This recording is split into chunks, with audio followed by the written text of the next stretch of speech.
Je m'appelle Ibrahim Malik Dia, donc je suis chef des opérations au niveau de DB Food. Auparavant, bon, j'étais directeur commercial et après j'ai eu à gérer les opérations au niveau du terrain. Et on a inauguré cette unité de transformation en 2019 et après 3 ans d'exploitation, 4 ans d'exploitation, on a vu que c'était l'énergie notre principal problème. Parce qu'on peut dire que l'énergie constitue de 15 à 20% de notre coût de production.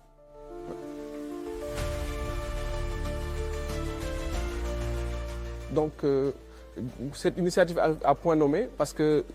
ça nous permet de réduire carrément notre coût de production. Parce qu'à partir de la valorisation du résidu agricole que nous produisons, la balle de riz que nous gaspillons ou bien qui nous fatiguait parce qu'on le stockait et ça présentait des risques environnementaux, si tu parviens à la valoriser et produire de l'électricité et de réduire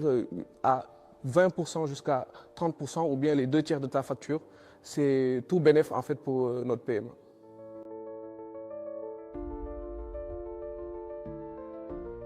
Donc, la formation dont on a bénéficié, en fait,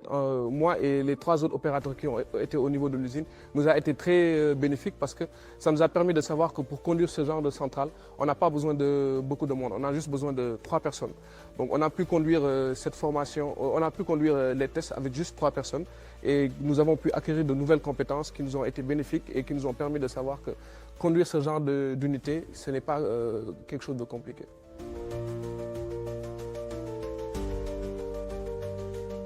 La valorisation en fait de la balle de riz qu'on jetait même des fois en fin de campagne parce que ça ne servait à rien. Si ça nous permet en fait de pouvoir réduire nos coûts de production en produisant de l'électricité, mais aussi en pouvant réinjecter de l'électricité à travers la production du moteur thermique